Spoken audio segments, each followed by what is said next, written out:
जी student, सबको आवाज आ रही है मेरी?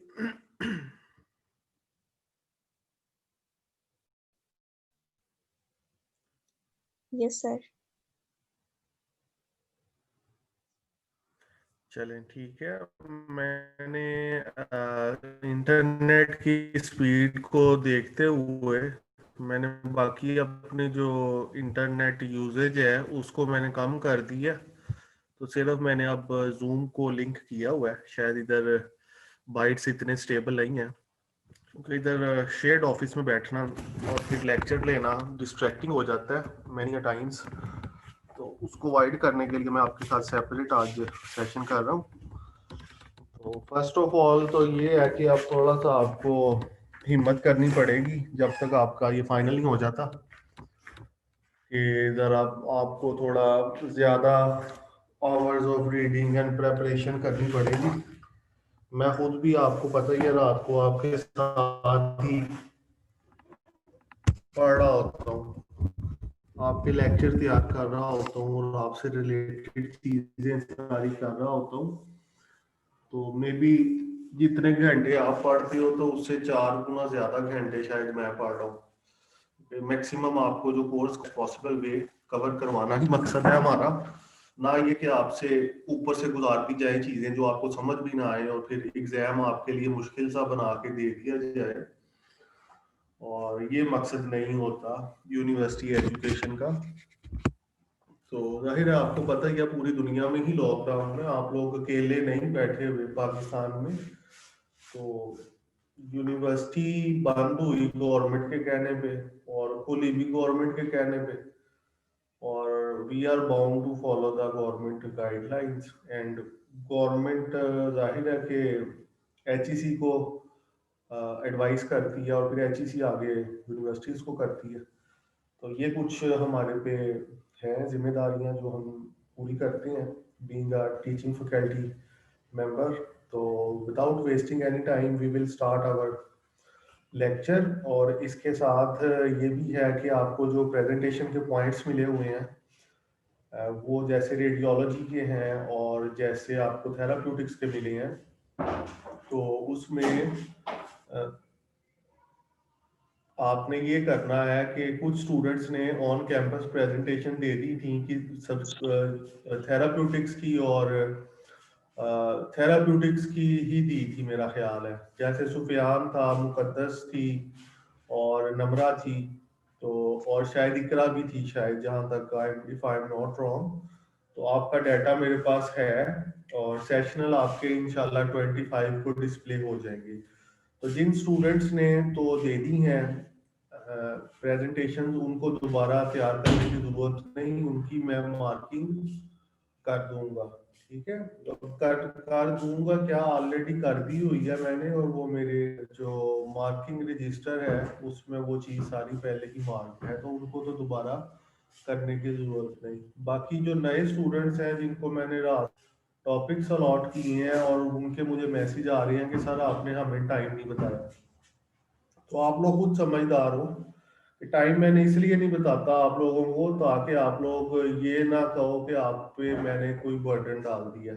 आप में से शायद कुछ स्टूडेंट्स ने समझा कि आज ही प्रेजेंटेशन है, क्योंकि एज सुन एज पॉसिबल लिखा हुआ था। तो वो लिखने का मकसद यही था कि आपकी जो जूनियर क्लास है उसमें से कितने स्टूडेंट्स ने वॉलंटियर किया कि सर हम प्रेजेंटेशन देना चाहते हैं ताकि हम सेमेस्टर्स की तैयारी करें। तो उनके लिए था कि एज सुन एज पॉसिबल अगर आप में से कोई आज भी देना चाहेगा तो आई एम हियर, आप तैयार करो, दे सकते हो। और जहां तक कोर्स कंटेंट्स की बात है तो वो आपका 100% कोर्स कंटेंट कवर है। आपको जो टॉपिक्स की स्लाइड्स मैं दूंगा जिन स्टूडेंट्स को, जो थोड़े से रिमेनिंग टॉपिक्स हैं उनकी स्लाइड्स भी मैं उनसे शेयर करूंगा मूडल पे, और उनको कहूंगा कि वो स्लाइड को 3 में डिवाइड करके आपस में उसकी डिवीजन करते हैं। मतलब अगर 30 स्लाइड्स हैं तो 10-10 की 10 एक स्टूडेंट दे रहे हैं स्लाइड। तो वो जैसे इंटरवेंशनल रेडियोलॉजी है और नंबर सेकंड न्यूक्लियर मेडिसिन है, तो ये दो टॉपिक्स हैं, इनकी आपने स्लाइड्स में आपको मूडल पे डिस्प्ले कर दूंगा। और आप लोगों ने क्या करना है कि जिस ग्रुप की वो प्रेजेंटेशन है वो मेरी ही बनी हुई प्रेजेंटेशन को प्रेजेंट कर दें, ठीक है। और इसके अलावा भी बाज टॉपिक्स आप मेरे से पढ़ चुके हो, वो भी मैं आपको गाइड करूंगा दोबारा, और जो कुछ नए टॉपिक्स होंगे आपकी नज़र में, कोई मुश्किल चीज़ आपको फील होगी तो वो भी मैं आपको साथ साथ बताता रहूँगा। लेकिन मेरी कोशिश होगी कि before the start of exam आपको क्रिस्टल क्लियर हो कि आपने क्या पढ़ना है और क्या नहीं पढ़ना, क्योंकि थेराप्यूटिक बहुत एक एक्सटेंसिव सब्जेक्ट है एज वेल एज रेडियोलॉजी। लेकिन फिर मैं वही बात करूंगा कि थेराप्यूटिक आपके लिए बहुत ज़्यादा डिफिकल्ट है एज कम्पेयर टू रेडियोलॉजी, क्योंकि रेडियोलॉजी का कोई प्री रिक्वेस्ट ही नहीं है, जबकि थेराप्यूटिक्स की बहुत ज़्यादा प्री रिक्वेस्टीज हैं, जैसे एनाटॉमी आपको है, काइनी है और बायोमैकेनिक्स है, तो उसका नॉलेज भी इसमें चल जाता है। तो आज जो थेराप्यूटिक्स का टॉपिक हमने डिस्कस करना है, दैट इज थेराप्यूटिक्स में थेराप्यूटिक्स 2 के कोर्स में, वो है जी प्रेगनेंसी। और प्रेगनेंसी के साथ और भी छोटे छोटे टॉपिक्स थे, लेकिन मैंने वो टॉपिक्स आपको प्रेजेंटेशन में दे दिए हैं। वो टॉपिक की मेरे पास प्रेजेंटेशन तैयार है, वो मैं आपसे शेयर एज सच तो नहीं करूंगा, लेकिन आप जब दे रहे होगे तो मैं उसमें छोटी छोटी चीजें ऐड करी जाऊंगा, तो वो चीजें भी आपके कोर्स कंटेंट का हिस्सा बन जाएंगी। अब जहां तक ये बात है कि अब आपने कब देनी है प्रेजेंटेशन, तो ये आप मुझे बता दें कि आपने कब देनी है। मंडे तक जब सेशनल डिस्प्ले हो जाए तो आप मुझे तभी बता देंगे। अगर मंडे को आपने देनी है तो मोस्ट वेलकम, आप मंडे को ही दे दें। संडे को देनी है तब दे दें, आज देनी है शाम को आज दे दें, मुझे कोई इशू नहीं। आपकी प्रेजेंटेशन 30 तारीख तक 31 तारीख तक मैक्सिमम आ जाए, 30 तारीख तक आ जाए, 30 जनवरी तक, ताकि वो मैं आपकी आगे मार्किंग में भेज दूं और आपका जो फाइनल रिजल्ट है वो एज सून एज पॉसिबल तैयार हो जाए, ठीक है। Okay sir. सर ये डिसाइड करके आपको डेट बता देते हैं ग्रुप में।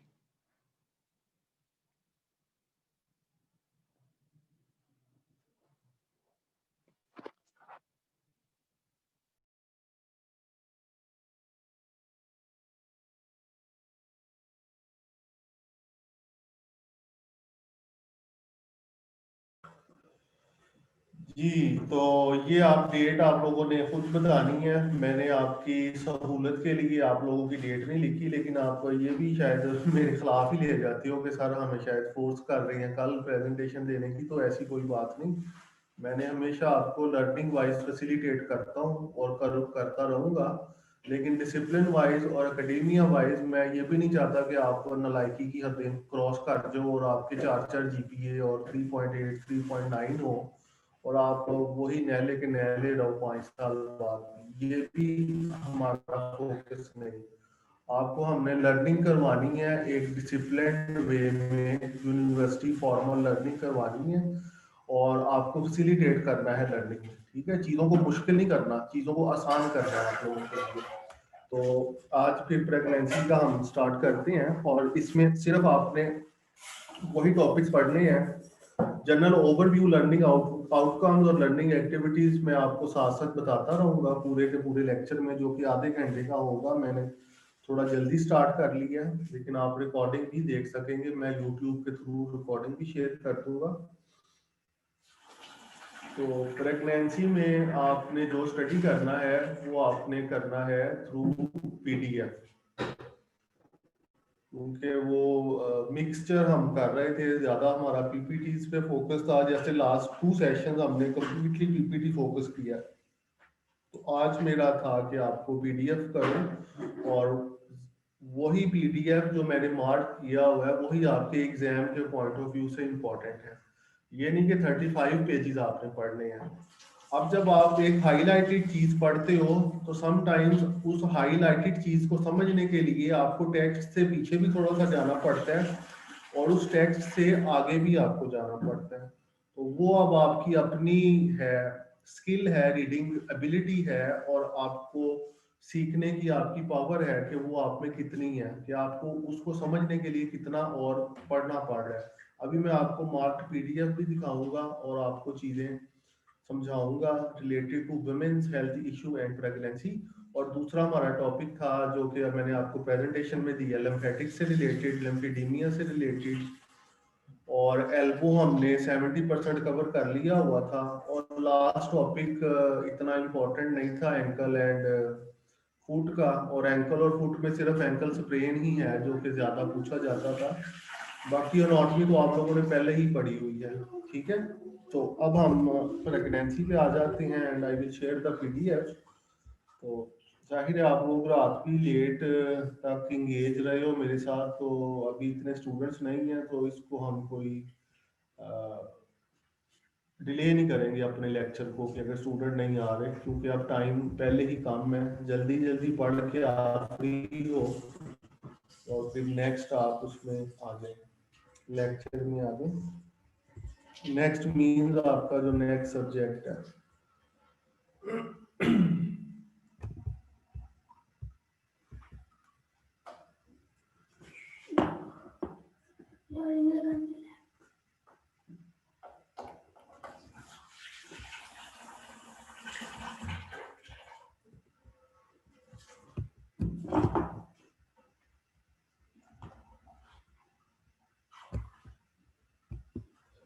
जी, ये मैं पीडीएफ अब आपसे शेयर कर रहा हूँ और इसमें जो मार्किंग्स हुई हुई हैं, जो हाईलाइटेड कंटेंट है,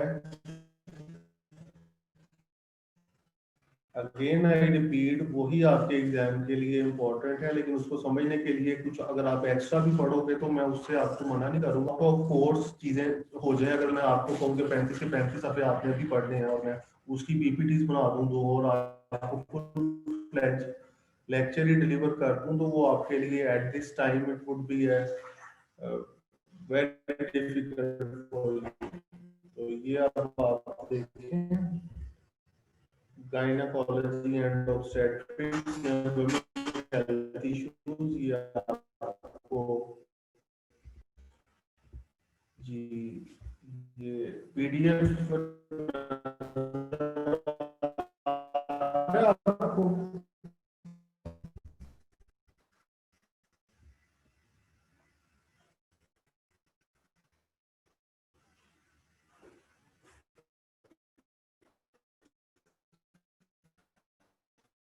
एक स्टूडेंट करके तो मुझे फीडबैक दे क्या पीडीएफ नजर आ रहा है।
जी क्लास अब आपको मेरी आवाज आ रही होगी थोड़ी क्लियर। मैंने थोड़ा अपना इंटरनेट को दोबारा रिकनेक्ट किया है। तो एनीवेज अगर ना भी किसी स्टूडेंट को आए तो आप फॉरन वीडियो से शेयर्ड वीडियो से ऑन द यूट्यूब आप देख लेना। तो क्योंकि मुझे इधर फॉरन सिग्नल आ जाता है कि मेरे इंटरनेट वीक है, तो अगर आपको नहीं आ रही तो हो सकता है आपका वीक हो। एनीवेज रिकॉर्डिंग में वो आ जाएगी चीज़ें। तो हम क्विकली इसको कवर करते हैं गाइनी एंड ऑप्स को आज, कि क्या क्या चीज़ें इंपॉर्टेंट हैं। तो आपको मैं बता देता हूँ, स्क्रीन खोल के अपनी शेयर कर देता हूँ स्क्रीन।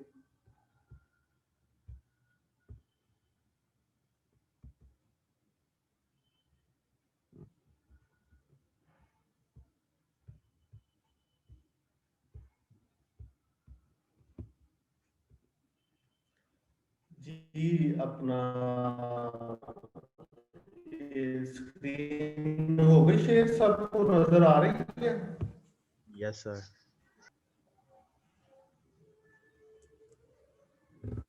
चलो ठीक है। हमारी मोशन की आवाज़ ठीक आई है मुझे। तो ये आपका जी आज का टॉपिक है। तो ये हम स्टार्ट करते हैं।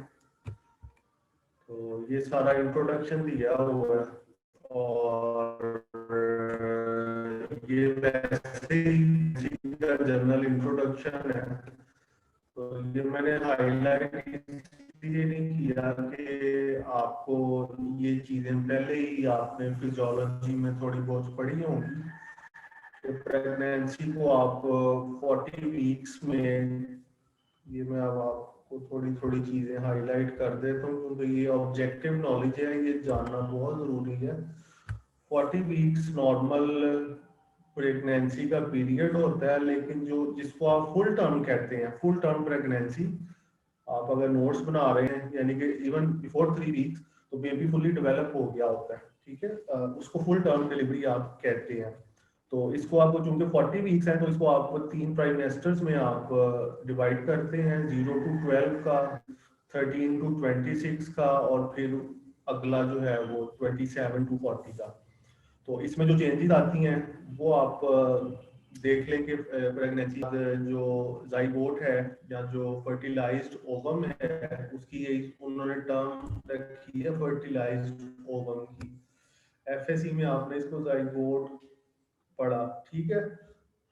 तो ये इसको कहाँ पे इम्प्लांट होना चाहिए? यूट्रस में इम्प्लांट होना चाहिए।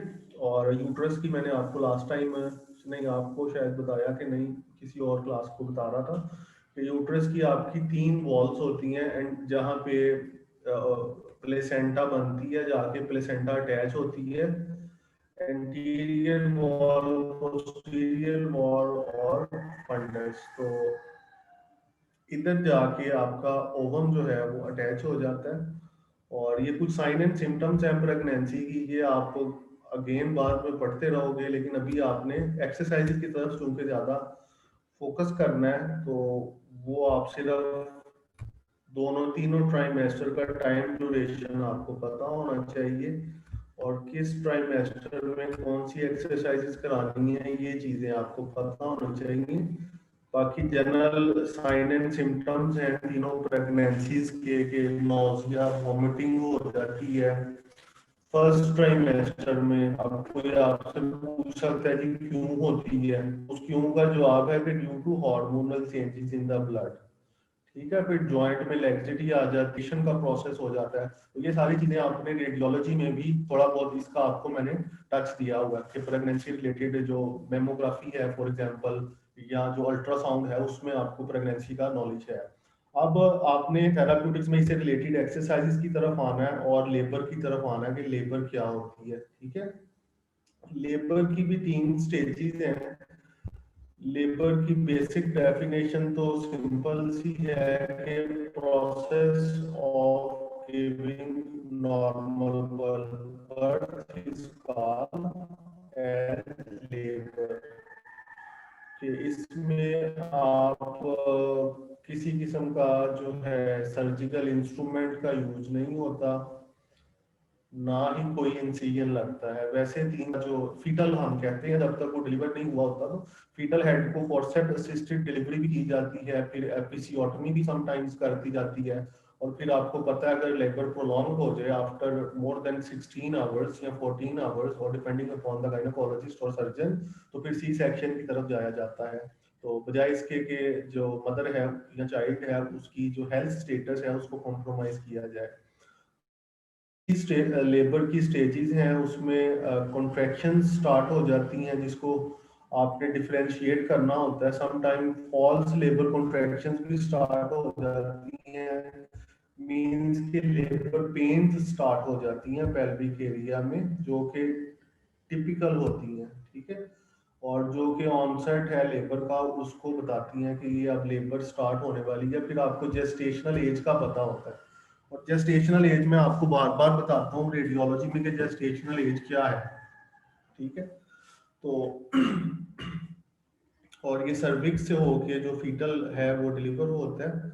और यूजुअली जो नॉर्मल डिलीवरी है उसमें जो मूवमेंट्स होती हैं फीटस जब डिलीवर होता है, और वो क्या होती हैं वो मैं आपको इधर हाईलाइट मैंने की हुई है, सिर्फ वही आपने याद करनी है। इसमें से ज्यादा चीजें आपको ये याद करना मुश्किल हो जाएगी, ठीक है। तो फर्स्ट इज द फेसमेंट। फेसमेंट क्या है कि शॉर्टनिंग और thinning of the cervix from the thickness of 1 inch paper, ठीक है। कॉन्ट्रैक्शन ने जब स्टार्ट होना है तो सर्विक्स ने स्टार्ट में कॉन्ट्रैक्ट कर जाना है या शॉर्टेंड हो जाना है, फिर वो थोड़ा सा जो पुश है वो पीछे से मिलेगा फीटल हेड को। अब पहले वो शॉर्टेंड हुई है तो उसके बाद जो सर्विक्स है, सर्विक्स क्या है ऑफ द यूट्रस, सर्विक्स की जो टर्म है that is related with the neck. तो पहले इफेसमेंट हुई यानी कि शॉर्टनिंग हो गई सर्विक्स की, और उसके बाद डायलिटेशन हो गई, डायलेशन सॉरी डायलेशन हो गई। डायलिटेशन मैं इसलिए कहता हूँ क्योंकि हमारे जब हम पढ़ते थे तो इसको डायलिटेशन भी बाद डॉक्टर्स कह जाते थे। तो ये 3 स्टेजेस हैं। सर्वाइकल डायलेशन फेज है कि जिसमें सर्विक्स ने डायलेट हो जाना है to deliver the head of the baby.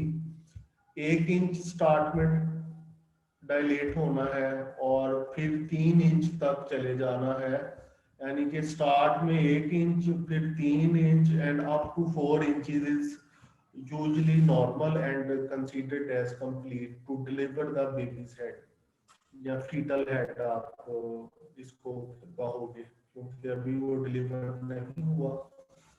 तो ये स्टेज 1 है लेबर की कि उसमें फीटल सर्विक्स ने डायलेट होना है, ठीक है।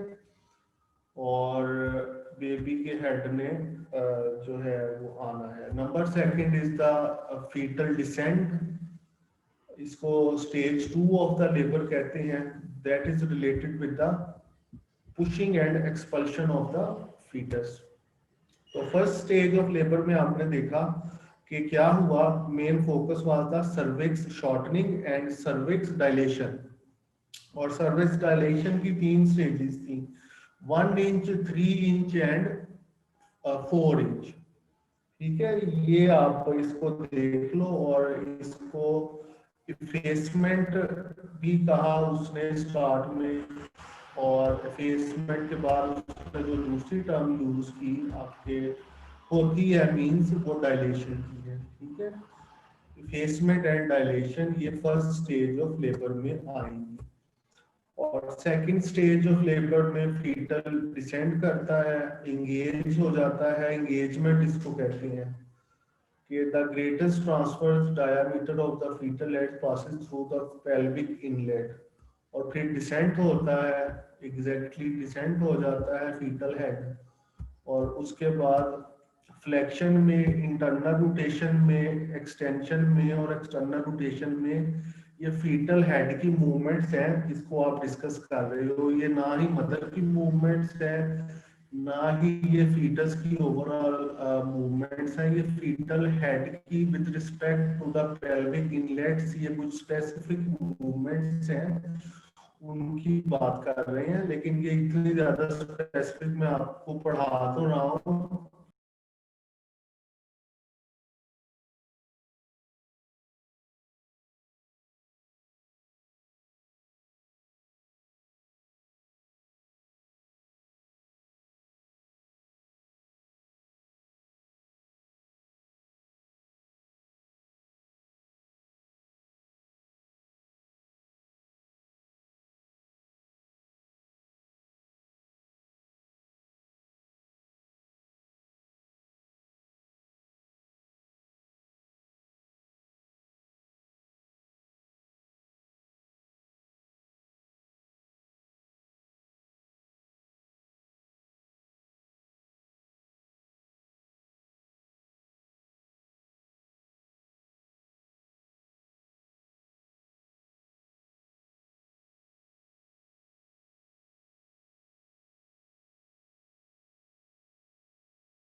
अच्छा क्लास इसमें बाकी स्टूडेंट्स का भी इंटरनेट इशू आ रहा है और मेरा भी थोड़ा इंटरनेट कनेक्टिविटी इशू आ जाता है, लेकिन मैं दोबारा रिकनेक्ट हो जाता हूँ आफ्टर 1 to 2 मिनट्स। तो आपने क्लास नहीं छोड़नी, ठीक है? मेरा वेट किया करें, मैं व्हाट्सएप पे आपको साथ साथ टेक्स्ट और वॉइस मैसेजेस भी कर रहा हूँ ताकि ये आपको आज का लेक्चर अच्छी तरह डिलीवर हो जाए।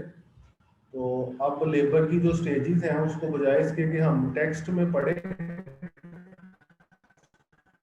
तो आप इसको वैसे देखो ताकि आपको इनका आइडिया हो कि इंगेजमेंट ये ABCDEF करके किया हुआ है। इसको टेक्स्ट आपको पढ़ना, इसमें कोई मुश्किल नहीं है टेक्स्ट में। तो फर्स्ट इज द इंगेजमेंट ए जिसको मैंने मार्क किया हुआ है, और इंगेजमेंट में फ्लेक्शन हो रही है। और number second is the internal rotation head की हो रही है। और नंबर थर्ड में सी में एक्सटेंशन हो रही है। और नंबर 4 में एक्सटेंशन कंप्लीट हो रही है। और ई में एक्सटेंशन एक्सटर्नल रोटेशन हो रही है। और एक्सटर्नल रोटेशन के साथ एफ में शोल्डर फ्लेक्शन हो रही है। और जी में gynaecologist with the use of hand उसको फीटल को डिलीवर कर रही है फीटस को। तो ये जी तक जो है वो मूवमेंट्स होती हैं।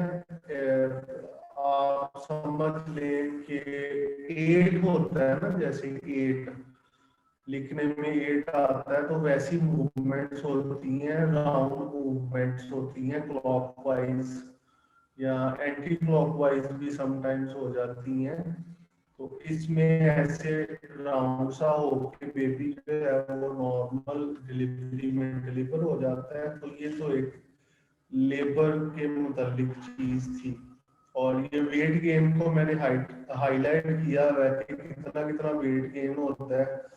3.3 to 3.8 बेबी का वेट होता है, प्लेसेंटा का वेट, एमनियोटिक फ्लूइड, ये सारी फैक्चुअल चीजें हैं। तो ये आप को पता होनी चाहिए। ये देखें, ये सारा मैंने छोड़ा हुआ है कि ये आप खुद से अगर पढ़ लो तो। और पोस्चरल चेंजेस क्या आ जाती हैं, लोडोसिस आ जाता है और शोल्डर्स राउंड हो जाते हैं और नी हाइपर एक्सटेंशन में चला जाता है। ठीक है, ये प्रेग्नेंट लेडी की तस्वीर है इन 23 वीक्स और same lady in the 34 weeks. तो ये इसमें चेंजेस आ रहे हैं। तो अब इसमें हाईलाइटेड कंटेंट आएगा। ये फिगर हाईलाइटेड है कि अब आपको पेल्विक फ्लोर के बारे में डिटेल पता होना चाहिए कि पेल्विक फ्लोर क्या है। पहले भी मैंने आपको जब एनाटॉमी पढ़ाई थी तो पेल्विक फ्लोर पे मैं बहुत ज्यादा कंसंट्रेट करता था कि ये क्या है। इनके मसल्स के नाम एटलीस्ट आपको आए और उनकी नर्व सप्लाई और एक्शन आए। रोल इनका रिप्रोडक्शन में रोल है, और आपकी रिप्रोडक्टिव एक्टिविटी में रोल है, रिप्रोडक्शन में रोल है, देन लेबर में रोल है, and then urination and defecation में इसका पेल्विक फ्लोर का, और यूजली इसको कंसीडर नहीं किया जाता और डॉक्टर्स को भी पता नहीं होता ज़्यादा पेल्विक फ्लोर्स के बारे में। तो ये जो मसल्स हैं इनके नाम आपको आने चाहिए और आपको ये पता होना चाहिए कि इनको आपने एक्टिवेट कैसे करना है। जैसे लेवेटर एनाई है, एक्सटर्नल एनल स्फिंक्टर है, कोक्सीजियस मसल है एंड ऑब्चुरेटर इंटरनस मसल है। फंक्शन मैंने आपको बार बार बता दिए थे कि क्या इसके फंक्शन है और हाईलाइट भी किया है, और this portion is not highlighted.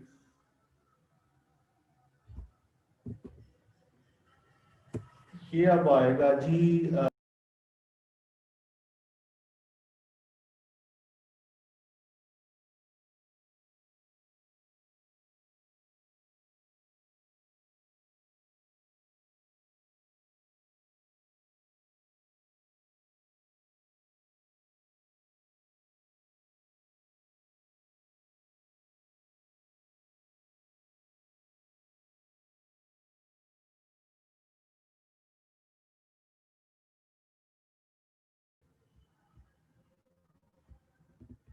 तो क्लास इसमें आपने जो है वो देखना है कि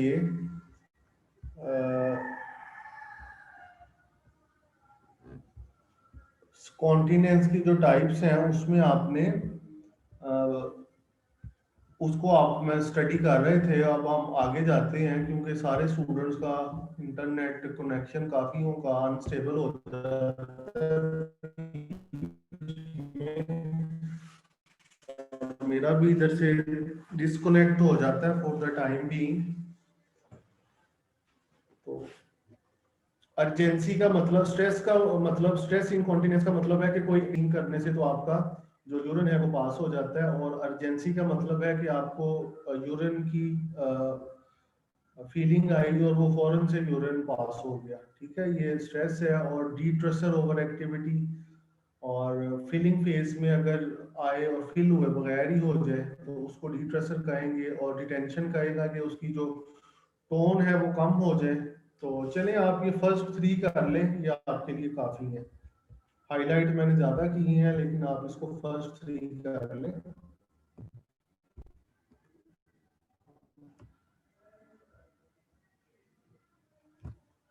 डायस्टेसिस रेक्टाई एब्डोमिनस, ये देख लीजिएगा कि ट्रांसवर्सिस एब्डोमिनस जो है वो स्प्लिट हो जाता है ड्यूरिंग प्रेगनेंसी और इन ओबेसिटी और in any other unknown cause. आपका ट्रांसवर्सस एब्डोमिनस स्प्लिट हो जाता है और टू फिंगर्स आपकी उसके अंदर चली जाती हैं एब्डोमेन के। जब आप थोड़ा सा कॉन्ट्रैक्ट करते हो तो इसको डायस्टेसिस रेक्टाई कहते हैं, और इसकी भी रिहेबिलिटेशन की जाती है आफ्टर डायग्नोसिस। तो ये सिंपल सी टर्म का आपको पता होना चाहिए। आगे ये टेस्ट वगैरह आप दे छोड़ लें, इसको कोई इशू नहीं है।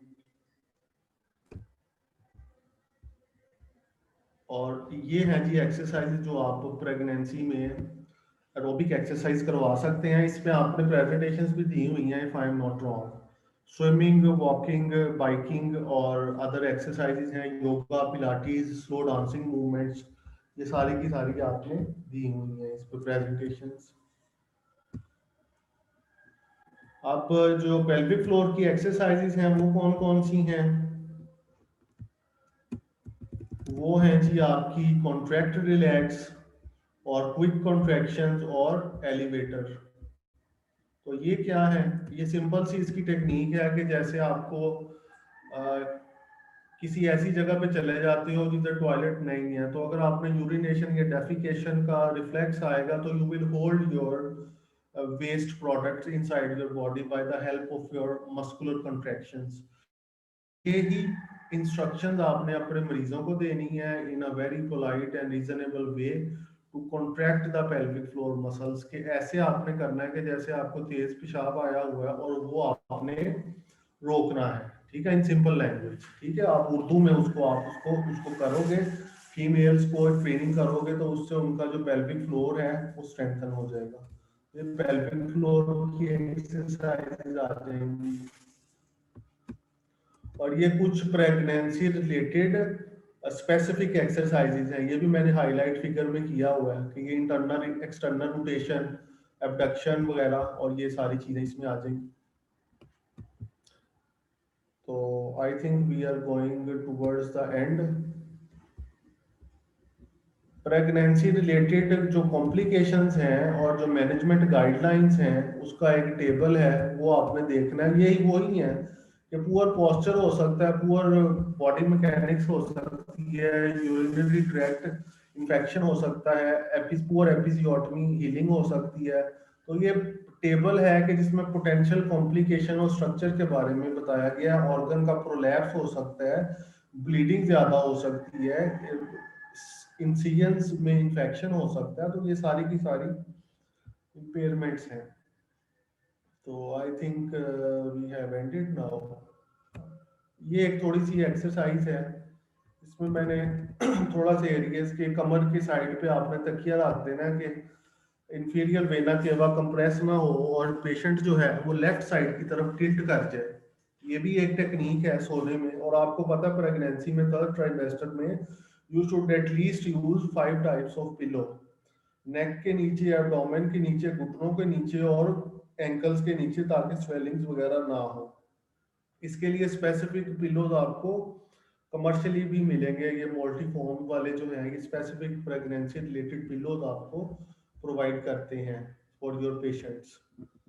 तो ये पोजीशनिंग रिलेटेड चीज थी। और इसमें मैंने देख लो आपके लिए कोई भी चीज मैंने एक्स्ट्रा इसमें नहीं लिखी। ये जो एक्सरसाइजेज हैं ये कोई भी खातून नहीं करेगी, उसको पेन स्टार्ट हो जाएगी। और मेडिसिन बॉल कर सकते हैं आप यूज, तो मेडिसिन बॉल तो वैसे ही है। और सी सेक्शन वगैरह ये इस तरह की चीजें, जो एक्सरसाइजेज हैं ये जनरल, ये मैंने सजेस्टेड एक्टिविटीज हैं, ये आप देख लीजिएगा ये कौन कौन सी हैं, बहुत इजी हैं। एंकल पंप्स हैं, देखो पेल्विक फ्लोर दोबारा रिपीट हो गई, डीप ब्रीदिंग है, एबडक्शन एडक्शन की एक्सरसाइज है, पोस्चर केयर है, ट्रंक रोटेशन है और पेशेंट एजुकेशन है। तो ये सारी चीजें मैंने इसमें हाईलाइट की हैं आप लोगों के लिए। और बस दैट्स ऑल। तो ये जो मार्क्ड पीडीएफ है along with the recording you will find, and when you will go through the lecture आपको वंस अगेन पता चल जाएगा, आप नोट भी कर सकोगे कि सर ने क्या क्या चीज़ें हमें लिखवाई थी।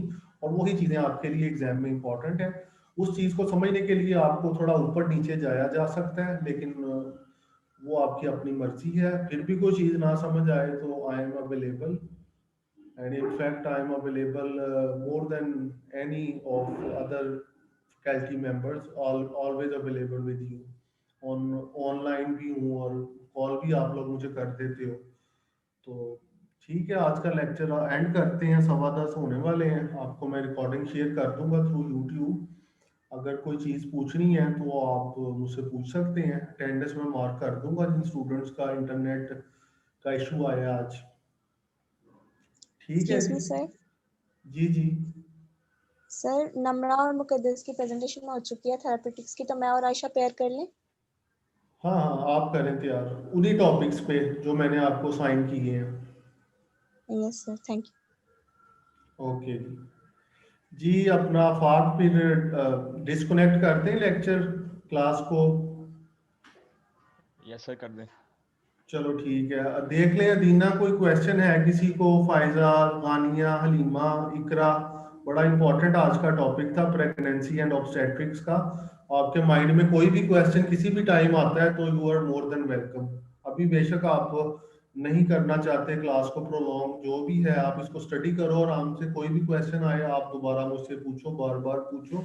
आई will be available all the time. ठीक है ji. Okay sir. Okay ji, Allah हाफिज and thank you very much. Allah हाफिज। अल्लाह हाफिज सर।